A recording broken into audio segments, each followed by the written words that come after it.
Today, in this session, we're really going to get to the heart of everything we've been talking about. We're getting to the moment where all of the prefigurations and signs and shadows, both from the Old Testament and even from Jesus' own public ministry that we've been looking at, all come to their culmination. When Jesus performs this major prophetic sign, this final prophetic sign of the Last Supper, where he actually institutes the Eucharist and sets salvation history in a new era, an era of the new covenant, a new and everlasting covenant. So in this session, what we're going to be doing is we're going to take something that's very familiar to us as Catholics, namely the words of institutions at the Last Supper. We hear them in that action. We know this very well. But we want to try to go back in time and walk with the apostles through their experience of what the Last Supper would have been like for them as Jesus' Jewish disciples, as Jewish men in the first century, in the city of Jerusalem, celebrating the Passover in a temple sacrifice, right, which is what it was, as we'll see in the first century AD. And all of the details, all of the actions and the symbols and signs that would have revolved around and accompanied the Last Supper, and try to see it through their eyes, basically. That's the idea. And hopefully what we'll see is, when we look at the Last Supper very carefully, really situated in its first century Jewish context, it's only then that we can begin to appreciate exactly why the Church teaches what she does about Jesus' real presence in the Eucharist and the centrality of the Eucharist. And also we can see exactly what Jesus himself sees himself as doing at the Last Supper, right? In his words and in his actions. So this is critical. This is, in a sense, what we've been leading up to all this time. So we want to look at it very carefully and see what light the Old Testament and ancient Judaism can shed on this central event for us as Christians. So what we're going to do is we're going to go to the Gospels, and we're going to look at the Gospel accounts of what we call, as Catholics in the tradition, Holy Thursday. Right? So this is really a Bible study on Holy Thursday. What happened on Holy Thursday in the upper room when Jesus instituted the Eucharist? So in order to begin our study of Holy Thursday, we don't dive in right with the words of institution. Many times people will do that in Bible studies on the Eucharist or books on the Last Supper. But that's actually not the place to start. You actually have to start with what happens on the afternoon of Holy Thursday, when Jesus sends the apostles into the city of Jerusalem to prepare the Passover, right? To prepare the Passover meal. So if you turn with me in your Bibles to Luke chapter 22, we're going to look carefully at the preparations for the Last Supper, because they're going to give us some clues as to what exactly Jesus and the apostles were doing on Holy Thursday as they were preparing for this Passover meal. So in Luke chapter 22, verses 1 through 13, we read these words about the afternoon of Holy Thursday. Now the feast of unleavened bread drew near, which is called the Passover. So pause there. Notice Luke, who's probably writing for a Gentile audience, wants to make sure that they understand that the context of everything he's about to say, everything he's about to describe the Last Supper, is the Passover. The Passover, that's the key. Secondly, notice also that by the time you got to the first century AD, the Passover could be referred to simply as the Feast of Unleavened Bread, right? If you go back to the Old Testament, Passover is the day the lambs are sacrificed, on the 14th of Nisan. And then unleavened bread are the 7 subsequent days where you would celebrate a kind of week-long feast where there would be no leaven eaten. It constituted a kind of Passover octave, 8 days of feasting and celebration, remembering the Exodus from Egypt. Very similar to the Easter octave, right? We Catholics have an octave of Easter, right? Where did we get that from? We got it from the Jews. In fact, we got it directly from them, because if you go into the Latin, there is no word Easter. You know what the name for Easter is in Latin? Pascha. It's Passover. That's all. We simply call it Passover. It's only in English-speaking, Germanic-speaking Catholic circles that will use the word Easter to describe the season. So he's describing here the Passover. That's the context of the Last Supper. So, and he goes on in verse 2 to say, and the chief priests and the scribes were seeking how to put Jesus to death, for they feared the people. All right. Then Satan, in verse 3, entered into Judas called Iscariot, who was of the number of the 12. And he went away and conferred with the chief priests and the captains as to how he might betray him to them. And they were glad and engaged to give him money. So he agreed, and he sought an opportunity to betray him to them in the absence of the multitude. All right, pause there for a second. Notice here, Judas and the Eucharist pop up again, don't they? Right? Remember we saw those echoes of Judas' betrayal, or prefigurations of Judas' betrayal in John 6 regarding the Eucharist? Here we see it again. Now, as they're preparing to celebrate the Passover, Judas goes to find an opportunity to betray Jesus, right, to the priests so that they can get him in the absence of the multitude. Because as we're going to see in a minute, Jerusalem, during the Feast of Passover, was kind of like World Youth Day for Catholics. Anybody ever been to a Mass at World Youth Day, right? It's millions of people converging on a single place, right, to celebrate a great liturgical act of worship, right? And it's just pandemonium, okay? And so the chief priests have to be very careful about how they get Jesus and arrest him and take him away, because there could be a revolt in the crowds, right, that have gathered during the Passover festival. So, with that context in mind, in verse 7 we begin with the description. Luke's a very detailed description. Luke gives us the most detail about the Last Supper. In verse 7, Luke gives us a detailed description about the preparation that takes place on Holy Thursday. And he says these words, "Then came the day of unleavened bread, on which the Passover lamb had to be sacrificed. So Jesus sent Peter and John, saying, 'Go and prepare the Passover for us, that we may eat it.' So they said to him, 'Where will you have us prepare it?' And he said to them, 'Behold, when you enter the city, a man carrying a jar of water will meet you. Follow him to the house which he enters, and tell the householder, the teacher says to you, where is the guest room where I am to eat the Passover with my disciples? And he will show you a large upper room.'" That's where we get the language of the upper room from. "A large upper room furnished, and there make ready." So they went, and they found it as he had told them, and they prepared the Passover. All right, pause there. Now, that might seem like just a few short verses, but there's a lot actually going on, implied in this passage about the preparation of Holy Thursday. So we want to back up and unpack a few things. First of all, in verse 7, although your English translation says, on the day that the Passover lamb had to be sacrificed, the actual Greek word here is simply the Pascha, the Passover. Because the word Pascha is what they would use to describe the lamb, the feast, the octave, right? It had a kind of multiple meanings in early first century Judaism, in the same way that Easter does today, right? If I say Happy Easter, what time is it? Is it Saturday evening, the vigil? Is it Sunday morning? Or is it the Wednesday, the Easter octave? Well, it could be any of those, depending on the context. So, in this case, though, we're clear that what Luke is referring to is the Passover lamb, because he's saying that this is the day it had to be sacrificed, right? And so, Jesus sends Peter and John into the city. Now, why does he do that? Why don't they just have the Passover out at Bethany? Why don't they just set up a Seder meal in the house of Bethany? Well, because in the first century AD, unlike today, you could not celebrate the Passover just anywhere, right? You had to celebrate it in the temple in Jerusalem. This is according to the law in the book of Deuteronomy, chapter 12. All sacrifices had to be offered in one place and one place only, the Jerusalem temple.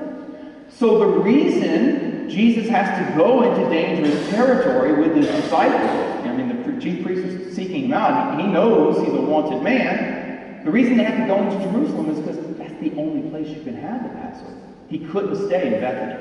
Does that make sense? Do you see what's going on here? I think this is critical for us to emphasize because, again, sometimes we can be anachronistic in imagining the Last Supper. Many of us have probably participated in a Passover Seder. Anybody done this around Easter time? Yeah, look how many of you. Wow. Okay. This has become very common for Christians to do as a way of kind of, getting back into the first century and imagining what the Last Supper was like. And it's a great practice. But there's one major difference between any Passover Seder that you would celebrate today and the Passover in the first century. Namely, that the one in the first century was a temple sacrifice, not just a household meal. You had to do it in Jerusalem. Okay. And so, that's why the crowds descended on the city. Because if you wanted to keep the Passover, you had to go to the city, you had to go to Jerusalem. Same thing's true for Jesus and the disciples. He sends Peter and John, his two choice disciples, two most intimate disciples, picks them and sends them into the city to find an upper room that he's evidently arranged in some kind of advance, right, where they're going to keep the feast, where they're going to keep the Passover. And this is, we know from Josephus, the first century Jewish historian, that this was the kind of thing people would do. Because Jerusalem would be so full of pilgrims, basically any room that was there would be being utilized for Passover festivals, Passover meals. So people would be in the first floor, second floor, on the roof. The city was filled to overflowing with people celebrating the Passover. But notice here that Jesus' celebration is a little bit different because he's got to do it in secret, right? The only two people who know where this is going to be are Peter and John when he sends them into the city. Why? Because Judas has already decided to hand Jesus over, right? But Jesus has to, basically, he has a sacrament he has to institute, right? Before he can be arrested. And so what many scholars have suggested is that this is a kind of secret rendezvous. So Jesus has arranged in advance a place unknown to all of the 12 where he's going to keep the feast with the disciples, right? And sure enough, that's exactly what happens. Once we get to the Last Supper, Judas is going to depart, and once he knows the location, then he's going to go and get the chief priests and the soldiers and bring them back to try to find Jesus. Does that make sense? Okay, good. So, a lot going on here. Passover is a sacrifice, number one. It has to be celebrated in the city, number two. This is a secret rendezvous, number three. And then number four gets us to a very critical point. What does Luke mean when he says that they prepared the Passover? What would that have entailed in the first century AD, right? They didn't just go down to the local Jewish shop and get some matzah or some unleavened bread or some wine. They had to do certain rituals, certain rites that were part of the temple complex, right? And so if you look at this carefully from a first century perspective, a lot would have been involved in preparing the Passover. First of all, number one, you would have had to secure a lamb. Secure a lamb. There are no lambless Passovers in the first century AD. In fact, that's why Luke tells you, on the day the Passover lamb, the Pascha, was sacrificed, Jesus said, go in the city and prepare the Pascha, right? This would have included not just the meal, but the lamb itself. Secondly, in the first century AD then, what Peter and John would have had to do is take the lamb down to the temple in Jerusalem and have it slaughtered, have it sacrificed, right? And this is something interesting to imagine. We actually have eyewitness testimony about what this was like in the first century AD from Josephus. Josephus, as I mentioned before, was a first century Jewish historian. He was a Pharisee, and he also was a practicing priest in the temple. Like he actually offered sacrifice in the temple before it was destroyed. And he gives us a description of what the first century Passover in Jerusalem was like and what the sacrifices of the lambs entailed. And this is what he says, quote, accordingly, on the occasion of the feast called Passover, at which they sacrificed from the 9th to the 11th hour, a little fraternity, as it were, gathers around each sacrifice of not fewer than 10 persons, feasting alone not being permitted. So you couldn't offer by yourself, you had to do it as a group, minimum of 10 people. While the companies often include as many as 20. And the victims, meaning the lambs, were counted and amounted to 255,600 lambs. Allowing an average of 10 diners for each victim, we obtained a total of 2,700,000 pilgrims, all pure and holy. So Josephus there is giving a record of how many pilgrims were in Jerusalem on a normal first century Passover and how many lambs would be sacrificed. So imagine the city filled with a million, maybe more, 2 million people. Everyone getting a lamb for groups of 10 and sacrificing not just 1 or 2 or hundreds or thousands, but hundreds of thousands of lambs, all being sacrificed in the temple. This must have been an absolutely unforgettable event to participate in the Passover feast. And if you've talked to someone, I like to use the World Youth Day analogy, who's gone to a mass World Youth Day, it is unforgettable to worship with 1 million people, right? There's something powerful and momentous about it. Now in this case, though, the worship is not just unbloody bread and wine, but it's the sacrifice of all these lambs. Now, most of us have never seen a single lamb sacrificed, right? Imagine 250,000 lambs sacrificed. How much blood? How much blood are we talking about? This is a major, major feast. This is something that's solemn and it's powerful, right? And that's what Jesus is telling Peter and John to do. Go into the city and prepare for tonight. Now, the question you might be thinking in your mind, though, is, how do you kill that many lambs in one afternoon, right? I mean, how did they do it? And they did it the way we do it as Catholics today. Assembly line, right? I mean, you go to World Youth Day, you got to get people in lines, right? And line them up and move them in and move them out. And that's how the priests did it as well. In my book, Jesus and the Jewish Roots of the Eucharist, I actually have a quotation from an ancient Jewish writing known as the Mishnah. The Mishnah was a collection of rabbinic traditions that was written down around AD 200. But it reflected the traditions of the rabbis all the way going back to the 1st century AD, in fact, the 1st century BC. Because after the temple was destroyed, the rabbis wanted to preserve their traditions. And in the Mishnah, it actually tells us how the priests sacrificed the lambs in the temple before the temple was destroyed. And they used an assembly line, basically. So try to imagine this. This is what the Mishnah says. The Passover lamb was sacrificed in 3 groups. When the first group entered in and the temple court was filled, the gates of the court were closed. The priests stood in rows, and in their hands were basins of silver and basins of gold. In one row, all the basins were silver, in another row, all the basins were gold. And then an Israelite, meaning the layman, so the layman would bring his sacrifice up to basically kind of low, you might call it an altar rail, right? It was a low wall where they would put the lamb with the neck over. And then the layman, the Israelite himself, would actually slit the throat of the lamb. So the Israelite slaughtered his offering, and what the priest did was caught the blood. Then the priest passed the basin to his fellow, and then he to his fellow, each receiving a full basin and then giving back an empty one.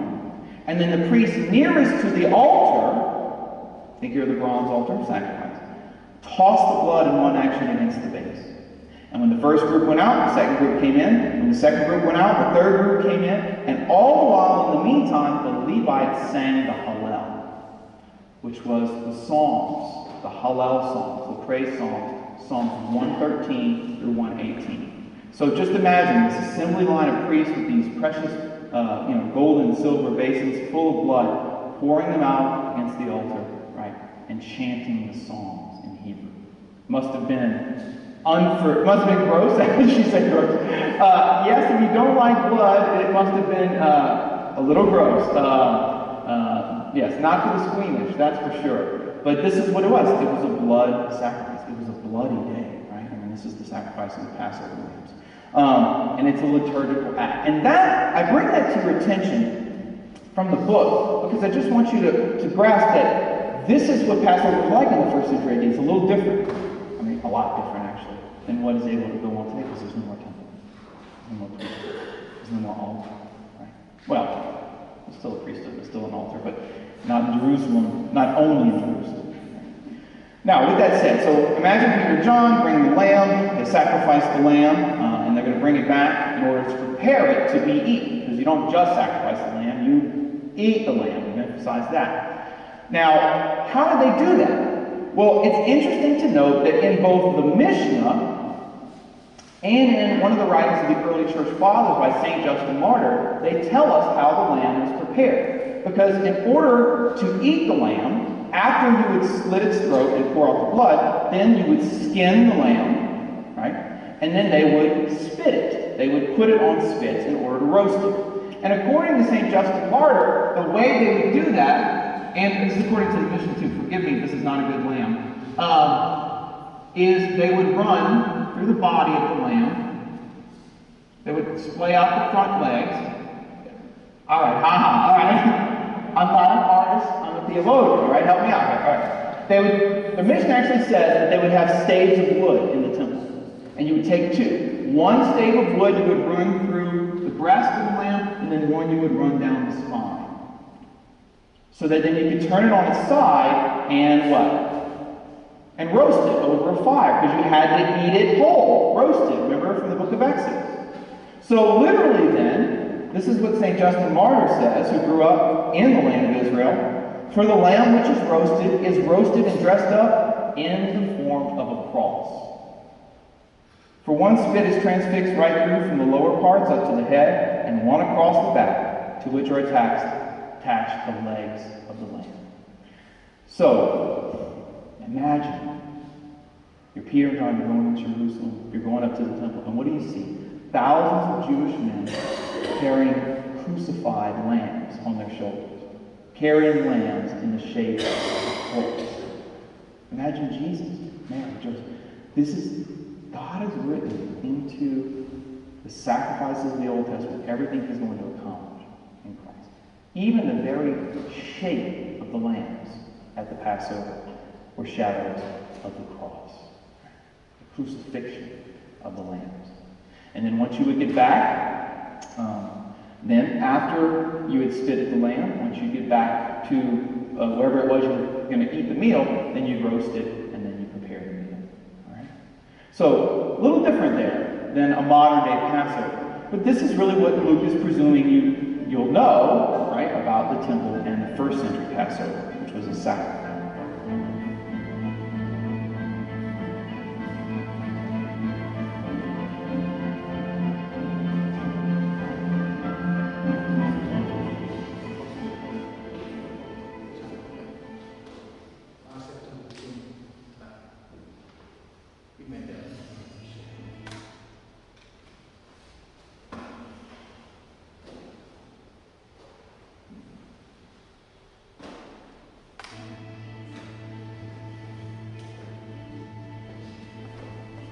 Everything's ready. We've gotten to the upper room. The disciples are gathered. Notice that Jesus keeps the Jewish custom of not lower than 10 and not more than 20. How many, according to the Gospels, are at the Last Supper? 13. Jesus and the 12 apostles. So even the number of people present is in accordance with Jewish custom and Jewish tradition. Right? And so in a sense, when you turn to the Gospels, what you're seeing is a Jewish Passover meal. However, on the other hand, as you start to read through what Jesus does and says at the Last Supper, you would immediately recognize, especially if you were one of the Jewish apostles, that this is no ordinary Passover, right? That he's both following the Passover and transforming it at the same time. He's both fulfilling the law and altering, reconfiguring around the sacrifice of himself. You can see this most clearly in, of course, the words of institution. And I've given you, there are several versions of the words of institution in the Gospels. You get the words of institution in Matthew, Mark, and Luke.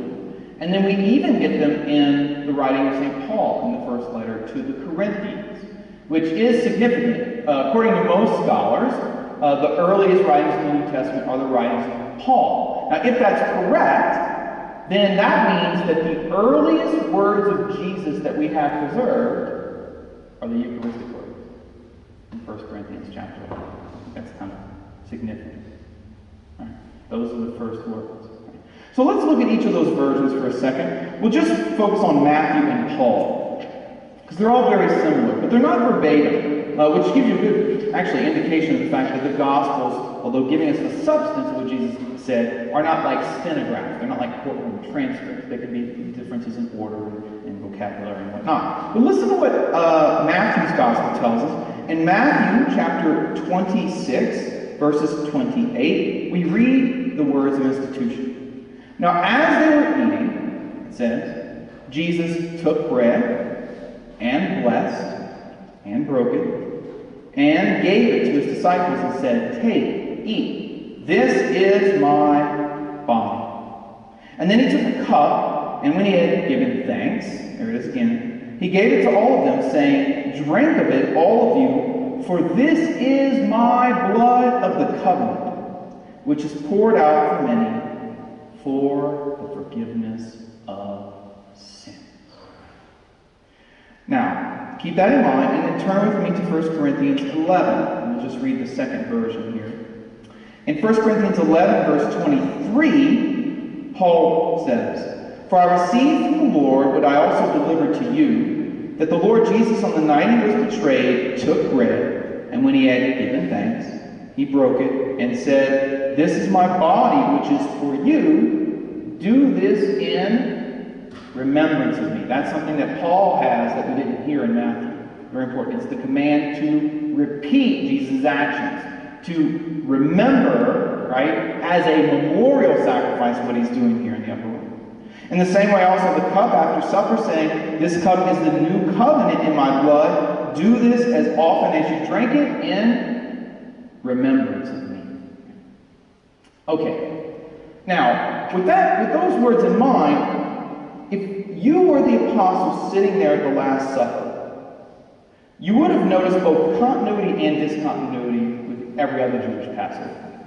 On the one hand, there's definite continuity here, because it was custom in Judaism for whoever the host or celebrant of the Passover meal was to interpret the meaning of the meal. Remember, we saw this in the book of Exodus, in Exodus 13, that the father was supposed to explain to his son what it is you were doing in celebrating the Passover. And I'm sure you've probably heard from the traditional Seder meal the question, why is this night different than any other night? Why do we eat unleavened bread and bitter herbs? And then the father will say, he will explain it, right? We do this because of what God did for our ancestors when we came out of Egypt. And according to the Jewish tradition, he would even do things like take the bread and lift it up and say, "This is the bread of affliction," right? With which our fathers were afflicted when they were enslaved. So on the one hand, the act of interpreting the elements of the meal is something that's very Jewish. However, it's very different than the Jewish tradition, because when Jesus takes the bread, he doesn't say, "This is the bread of the Exodus of the past." He says, "This is my body," right? Which is given for you. And when he takes the wine, he says, "This is my blood," which is establishing a new covenant, which is poured out for the forgiveness of sins. And instead of talking about the remembrance of the Exodus in the past, he now says, "Do this in remembrance of me." What does that mean? What would that have meant in a first century context? It's very simple. Jesus is revealing through his words and actions to the disciples that he is the true Passover Lamb, that he is new Passover Lamb, and that his death is going to establish the new and everlasting covenant that the prophets had spoken of and for which the Jewish people were waiting. Right? So it's both an old Passover and a new, taking place in a sense simultaneously. He's fulfilling the old and instituting the new, all in his words of institution. And if you have any doubts about this, you can actually just look at both Jewish scripture and Jewish tradition. For example, in another passage from the Mishnah, we actually hear that the way they would describe the lamb in the 1st century A.D. was to talk about, quote, the body of the lamb. Listen to this quote from the rabbis. "When food is brought before him," meaning the Father, celebrating the Passover, "he eats it seasoned with lettuce, until he has come to the breaking of the bread." Wow, does that sound familiar, everybody? The breaking of the bread. "And they bring before him unleavened bread and lettuce and the haroset," which is the sweet salt. And in the holy temple, the Mishnah adds, they used to bring before him the what? The body of the Passover offering, or the body of the Passover lamb. So, if that's the case, if that's the way they talk about it, when Jesus says, this is my body, his disciples would immediately pick up on the fact that he was saying, I am the true lamb. Right? I am the new sacrifice of the new covenant. What about the blood, though? Well, although sometimes we forget it because we don't get into the details of how sacrifices were offered, when Jesus says that this is my blood poured out for the forgiveness of sins, that's a cultic image too. That's a Passover image as well, because that's exactly what they would do with the blood. The way you would offer blood to God in Judaism was to pour it out on the altar. This we see clearly in the book of Deuteronomy, chapter 12, which says, quote, the holy things which are due from you, the flesh and the blood, on the altar of the Lord your God, the blood of your sacrifices shall be poured out on the altar of the Lord your God. But the flesh you may eat. Deuteronomy chapter 12, verse 26 through 27. So notice, whenever you have sacrifice, you have body and blood, right? You eat the flesh, but you pour out the blood on the altar. Two very important implications come from this fact. First, if that's the case, if the blood is poured out on the altar by priests, when Jesus says to the disciples, this is my blood poured out, do this in remembrance of me, what is he implying about their identity? That they are priests. Because only priests can pour out the blood. Does that make sense? Do you see it? He doesn't have to use the word priest to institute them as priests. He can simply command them to do the act of a priest, which is to pour out the blood as a memorial of God's deliverance.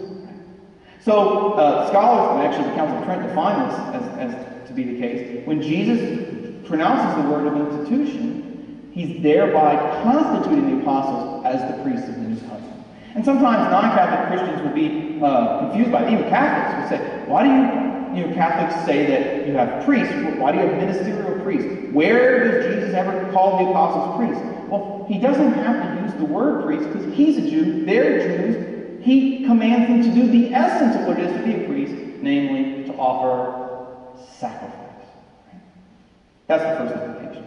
The second implication that I didn't get to in our discussion of John 6, but I want to highlight for you, is the discontinuity with the blood. If you remember in the Old Testament, sometimes the pagans would actually drink blood, right? How's that sound? Interesting? Tasty? No, right? Repulsive, really. And what set the Jews apart was that they were prohibited from drinking the blood. I think I may have brought this up. In Leviticus chapter 17, verse 11, there's a prohibition against drinking blood.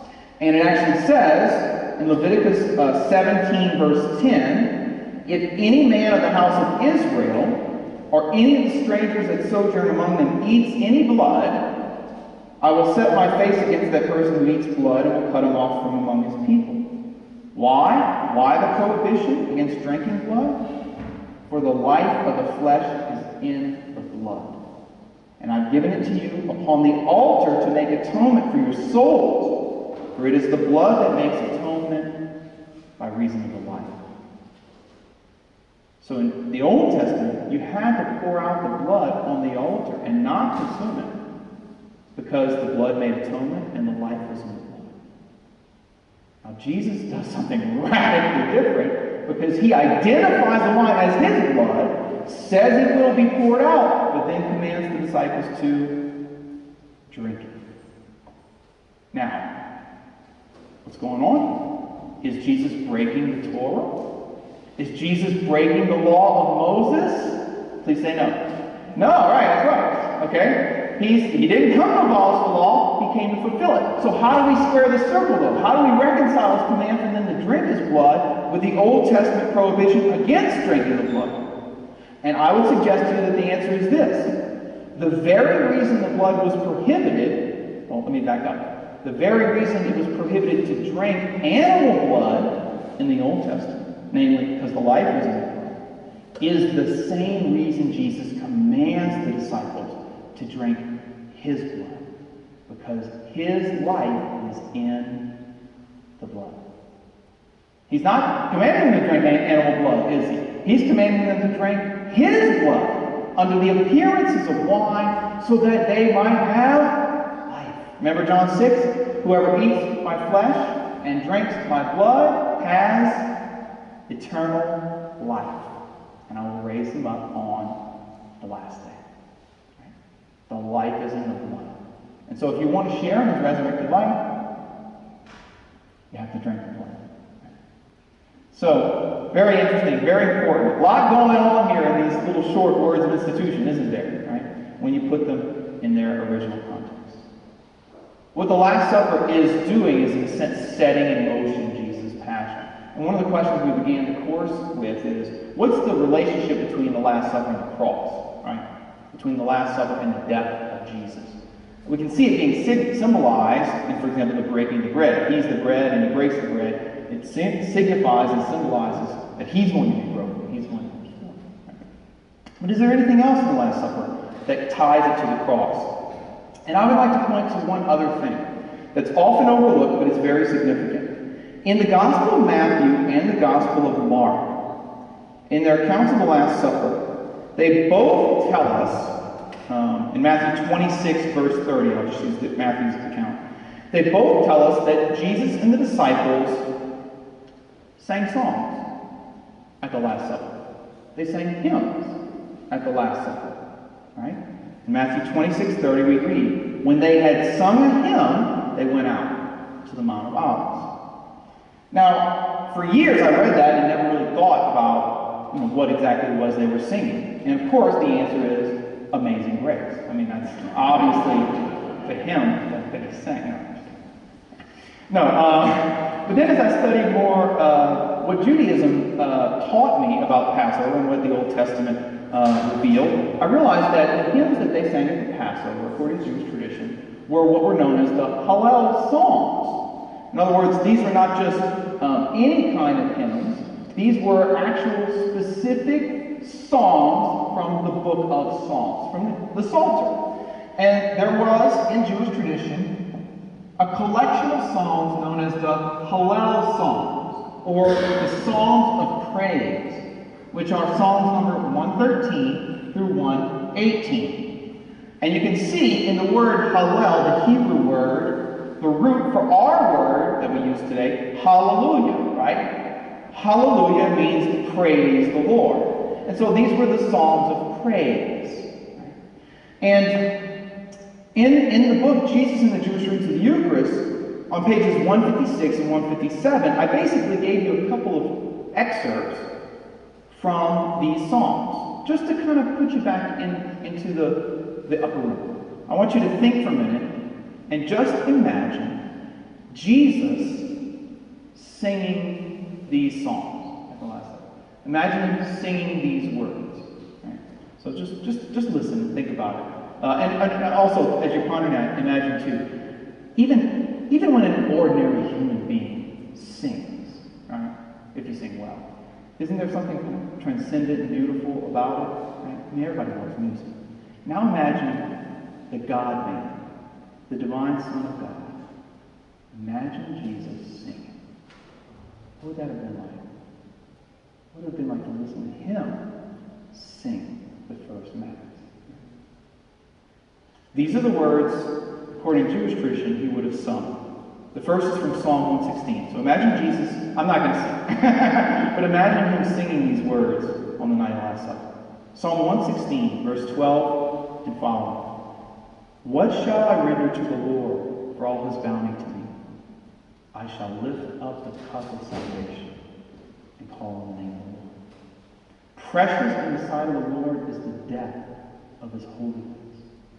O Lord, I am your servant. I am your servant, the son of your handmaid. Jesus mentions Mary at the Last Supper in his song. We still do this in the Mass. Every Mass we mention Mary. Right? I'm the son of your handmaid. You've loosed my bonds. I will offer you the the sacrifice of thanksgiving. Todah in Hebrew. Eucharistia in the Greek. The Eucharist. And I will call on the name. And then again, from Psalm 118, verses 5 and then 17 through 22, Jesus would have sung these words. Out of my distress I called to the Lord. The Lord answered and set me free. I shall not die, but live, and recount the deeds of the Lord. The Lord has chastened me sorely, but he has not given me over to death. Open to me the gates of righteousness, that I may enter through them and give thanks to the Lord. This is the gate of the Lord. The righteous shall enter through it. I thank you that you have answered me and have become my salvation. The stone which the builders rejected has become the head of the corner. This is the Lord's doing. It is marvelous in our eyes. So, what's Jesus singing about in the Last Supper? Thanksgiving, thanksgiving, thanksgiving. He's thanking his Father in advance for the redemption that he's going to accomplish through his passion, death, and his resurrection. He's already looking at the resurrection. You have not given me over to death. Open to me the gates of righteousness. All right, well, that's the Holy Thursday. We know what happens after that, right? He's arrested, he's taken, he's tried, he's sentenced, he's scourged, he's beaten, and he has to carry his cross to Calvary. And there, he's crucified. And so, in closing, I want to look finally at Calvary itself and at the image of Jesus crucified. And here we turn to the Gospel of John to see that John sees very clearly Jesus' identity as the Passover lamb in his account of Jesus' death. In John 19, verse 25 and following, we read this account of the death of Christ. Standing by the cross of Jesus were his mother and his mother's sister Mary, the wife of Clopas, and Mary Magdalene. And when Jesus saw his mother and the disciple whom he loved standing near, he said to his mother, Woman, behold your son. Then he said to the disciple, Behold your mother. And from that hour, here's the hour, right? See it, everybody? From that hour, the disciple took her to his own home.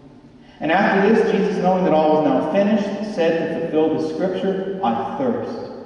And a bowl full of common wine stood there, so they put a sponge full of the wine on hyssop and held it to his mouth. And when Jesus had received the wine, he said, It is finished. And he bowed his head, and he gave up his spirit. Now notice here, what do they give him the wine on? A sprig of hyssop. And what did you spread the blood of the Passover lamb with? Hyssop. So John's cueing into you, this is the true Passover sacrifice. And he makes it even clearer in the account after his death. As you keep reading, in verse 31, John says, Since it was the day of preparation, meaning preparation for the Sabbath, in order to prevent the bodies from remaining on the cross on the Sabbath, for that Sabbath was a high day, the Jews asked Pilate that their legs might be broken and they might be taken away. So the soldiers came and broke the legs of the first and of the other who had been crucified with him. But when they came to Jesus and saw that he was already dead, they did not break his legs. But one of the soldiers pierced his side with a spear, and at once there came out blood and water. And all of a sudden John interrupts the gospel to say, He who saw it has borne witness, his testimony is true, and he knows that he tells the truth, that you may also believe. Right? Now pause there. Why does he stop the gospel to tell you, I was there, I saw it, I'm telling you the truth, it really happened, the blood and the water really flowed from his side? Well, look at the next verse, in verse 36. For these things took place that the scripture might be fulfilled, not a bone of him shall be broken. And that's alluding back to Exodus chapter 12 and the account of the Passover. Because one of the stipulations for sacrificing the lamb was not a bone of the lamb could be broken. So John here is saying very clearly with the hyssop and the fact that Jesus' bones are broken, he is the true Passover lamb. He is the new Passover lamb of the new covenant. Now, if you just had scripture, you would be able to see that. But I can't help, can't help but add one more little tidbit from Jewish tradition. Because I think there's something else going on here with John's pointing us to the blood and the water. Because according to the rabbis in the Mishnah, one of the things that would happen at Passover was that there were so many lambs being sacrificed that when the priest would pour the blood onto the altar, there was a drain under the altar that would fill with blood, and then the blood would flow down under the altar and out of the side of the Temple Mount into the spring called the Kidron. And there it would mingle with the waters of the spring. Right, listen, this is what they say. This is from the Mishnah. Quote, "At the southwestern corner of the altar there were 2 holes, like 2 narrow nostrils, by which the blood that was poured over the western base and the southern base used to run down and mingle with the water channel and flow out into the brook Kidron." So if you were a pilgrim going to Jerusalem, and you're coming up and you see the Temple Mount, and Passover's going on, and they're slaughtering lambs, what are you going to see flowing out of the side of the temple? A stream of blood and water. So what does John see? Flowing from the side of Jesus, the blood and the water. And he tells us, I saw it. That really happened. Why? Because Jesus isn't just the new Passover. He's the new temple. He's the new sacrifice. And just as the blood and water flowed from the altar in the temple in Jerusalem, now the blood and water flows from the altar of his sacred heart. That's the true altar of the world. Jesus' sacred heart, by which he loves with an infinite love that covers a multitude of sins. The Bible, the true Passover. The old Passover began in Egypt and ended in Jerusalem. This Passover begins in Jerusalem and ends in heaven. That's what he came to do, to lead us there. And so, when we come back, we'll look to see how he's going to continue that journey